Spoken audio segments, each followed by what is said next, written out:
Once upon a time in Ijele Kingdom, something happened that no one ever talks about out loud. But I'm going to tell it now. Because I was there. And I still see it when I close my eyes. This was many years ago. I was 15 then, sent to Ijele to stay with my uncle after my mother got sick in the city. Ijele was quiet, peaceful, the kind of place where people told stories to scare kids at night. But they weren't just stories. At least not the one I'm about to share. The elders in Ijele always warned us. Never stay outside when the moon is missing. That's when the kingdom becomes blind. That's when they walk among us. We thought they meant wild animals or thieves. We didn't know they meant something worse. The night it started. It began one dry season evening. The air was hot. Too hot. I remember it clearly because the sky had been clear all day, and people were preparing for the full moon festival. We always celebrated when the moon was big and round, drumming, dancing, food. But when night came, something was wrong. No moon. No stars. Just black sky. Heavy and dead. People gathered in the square, confused. The chief came out with the priestess. She looked up, then dropped her staff and whispered, "It has returned." That's when I got scared. Because old people in Ijele don't get scared easily. The chief told everyone to go inside and not open their doors till morning. He said, "If you hear knocking, do not answer. If someone calls your name, do not respond. No matter what voice it is." I should have listened. I went home with my cousin Tob. We were both scared but trying to act brave. His parents weren't home. They had gone to a neighboring village for trade. So it was just us and our little dog, Obi. We bolted the door and lit a lantern. I couldn't sleep. Around midnight, we heard drums.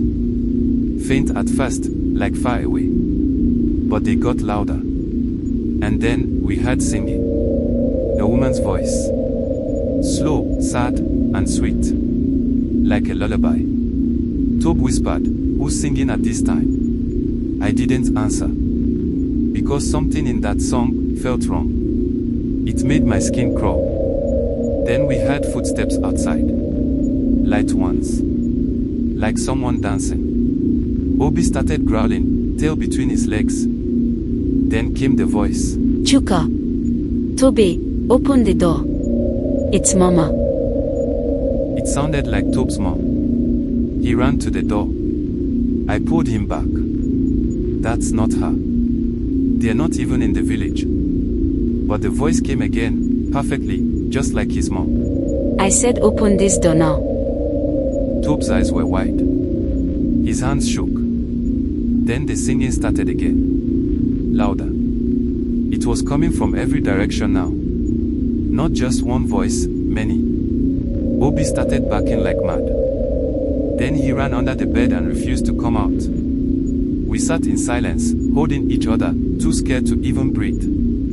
Then, knock. Knock. Knock. Not on the door, on the window.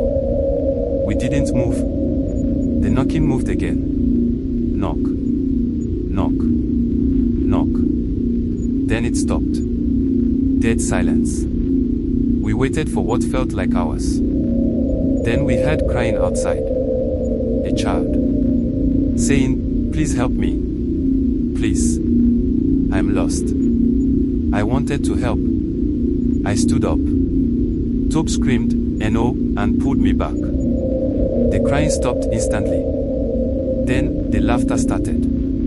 Not happy laughter. Not normal.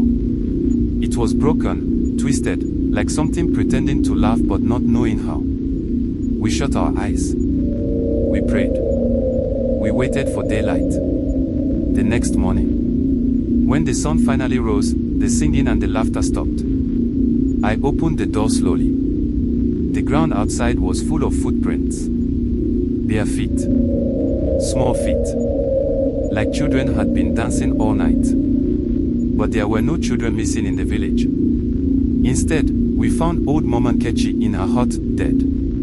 Eyes open, mouth wide like she was screaming. No wounds. priestess came, looked at her, and just said, "They passed through her." She answered the song. That night, the moon came back like nothing had happened. Full and bright. But nobody celebrated. We didn't play music. We didn't dance. From that year on, we stopped having the full moon festival. And every time the moon goes missing from the sky, Ijele locks itself down. No one opens the door. No one answers voices. Because the villagers now know the truth. It's not the darkness that's dangerous. It's what comes walking in it.